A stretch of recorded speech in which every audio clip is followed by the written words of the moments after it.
Muy buenos días, vuelvo y me presento. Mi nombre es Mónica Milena Zapata Rodríguez. Soy terapeuta respiratoria especialista en rehabilitación cardiopulmonar. Bienvenidos a mi canal, espero que me sigan en las diferentes redes sociales. El tema a tratar el día de hoy es volúmenes pulmonares, más conocido como pletismografía pulmonar. La medición de los volúmenes pulmonares se ha convertido en una de las herramientas en la actualidad de mayor importancia o relevancia clínica.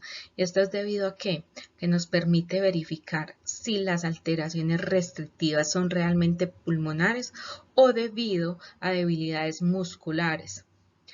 Obviamente en la espirometría hay patrones mixtos. Hay algunas obstrucciones que convierten al paciente en restrictivo también. Esto también nos ayuda a afianzar y a confirmar si esta restricción realmente es de origen pulmonar por obstrucción bronquial o si es debido a que es una restricción neta pulmonar. Con esta gráfica les voy a explicar cómo se realizan los volúmenes pulmonares. En la primera fase, siempre le vamos a decir al paciente que respire de forma tranquila y continua. Esto es a volumen corriente.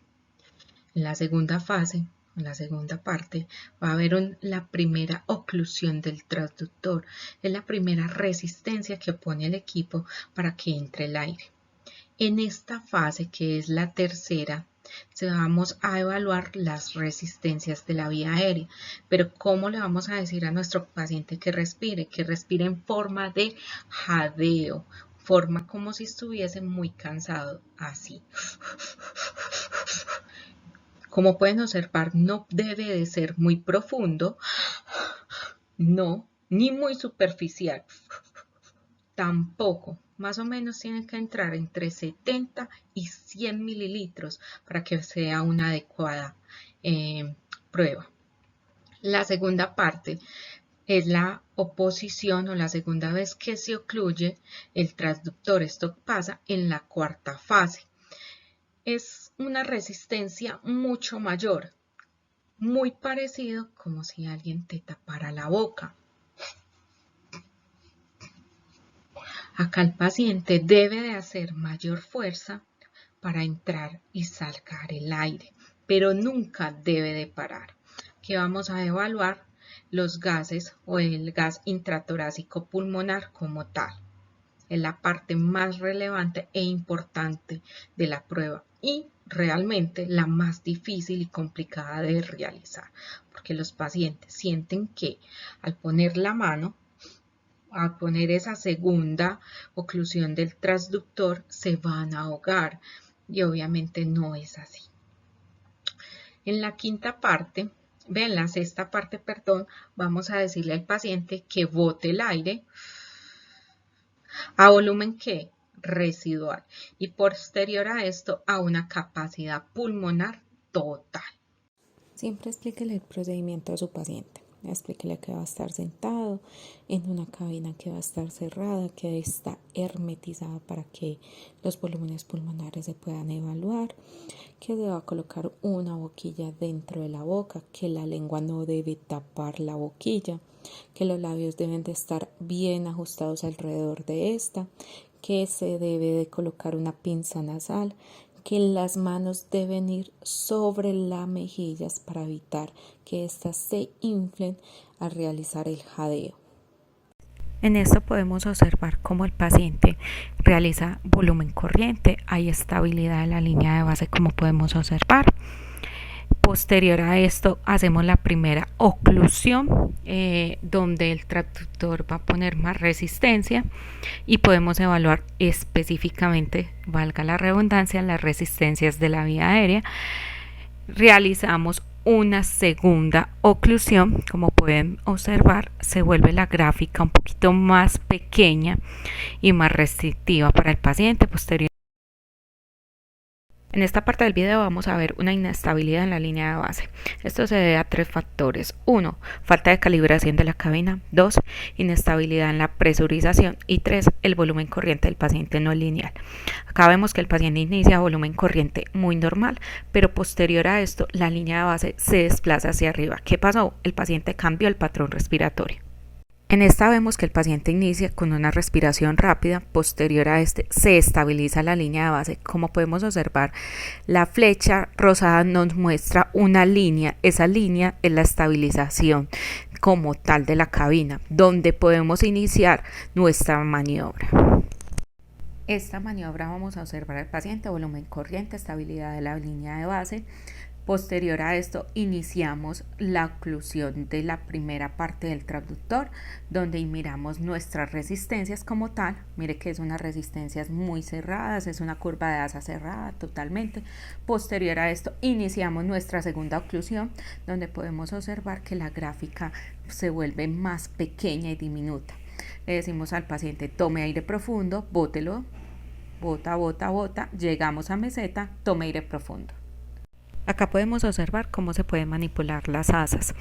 Esto tenemos que hacer que el eje sea lineal y este eje pase por la mitad del bucle. Esto nos permitiría hacer que la gráfica sea realmente de una muy buena calidad. Al movilizar las gráficas podemos observar que también puede variar el volumen y los valores. Entonces hay que tener mucho cuidado con esto. Vamos a observar acá que el paciente empieza muy taquipnéico. Este es el patrón normal de su paciente. Ustedes no le pueden pedir al paciente que baje la frecuencia respiratoria si el paciente es taquipnéico como tal. Este paciente tiene fibrosis pulmonar. Inicia con una estabilidad de la línea de base como tal. Posterior a esto, mire que sus curvas son erráticas. ¿Qué quiere decir esto? Que el paciente hace un jadeo inadecuado. Las hace o abiertas o muy anchas. Puede verse que obviamente no entendió bien la maniobra o está muy cansada por su patología como tal.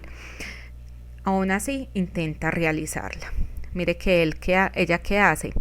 Toma aire profundo, lo bota e inmediatamente lo toma. Y como podemos observar, las líneas son totalmente abiertas posterior a eso. En esta gráfica como tal vamos a observar la estabilidad de la línea de base inmediata, pero empieza el paciente a hacer respiraciones muy rápidas. Como pueden observar en la flecha rosada, se evidencia que el mismo equipo dice que frecuencia muy alta.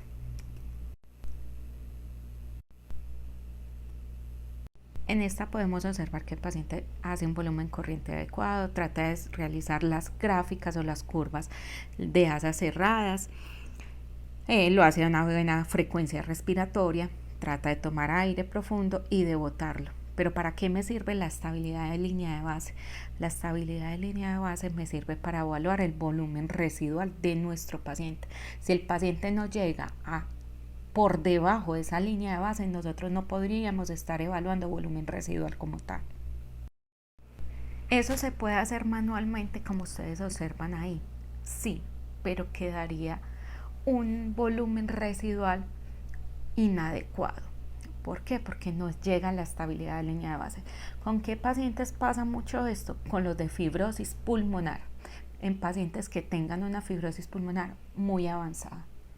Acá podemos observar una asa totalmente normal, cerrada, lineal, sin distorsiones, muy aceptable para los criterios de aceptabilidad de los volúmenes pulmonares.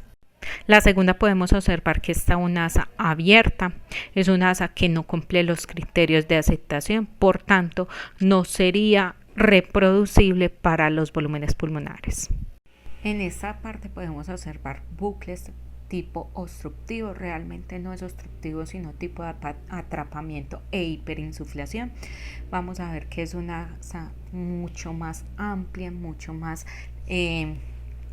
cruzada, más aplanada hacia el eje X. Es una asa totalmente diferente. Miren las que se pueden observar. No son como las dos anteriores, no son lineales, sino que son de asa totalmente cruzada. Acá podemos ver dos bucles como tal, uno de frecuencia baja. Mire que la distorsión totalmente es pequeñita, es irregular. Acá que le debemos decir al paciente, simplemente que haga un jadeo un poco más rápido. Y el otro bucle de frecuencia respiratoria alta o elevada.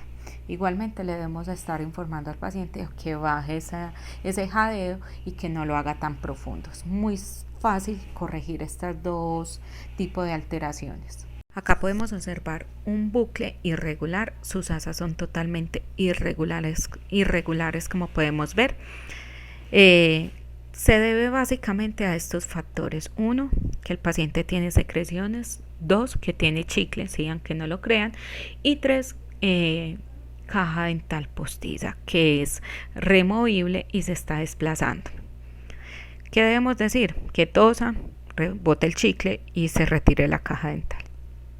Y por último vemos un asa de restricción pulmonar, donde se ve muy cerca, muy juntas, no se puede diferenciar una asa de la otra. Es típico de una restricción pulmonar. Muchísimas gracias, espero que les haya gustado y que me sigan en mi canal y compartan claramente. Cuídense mucho.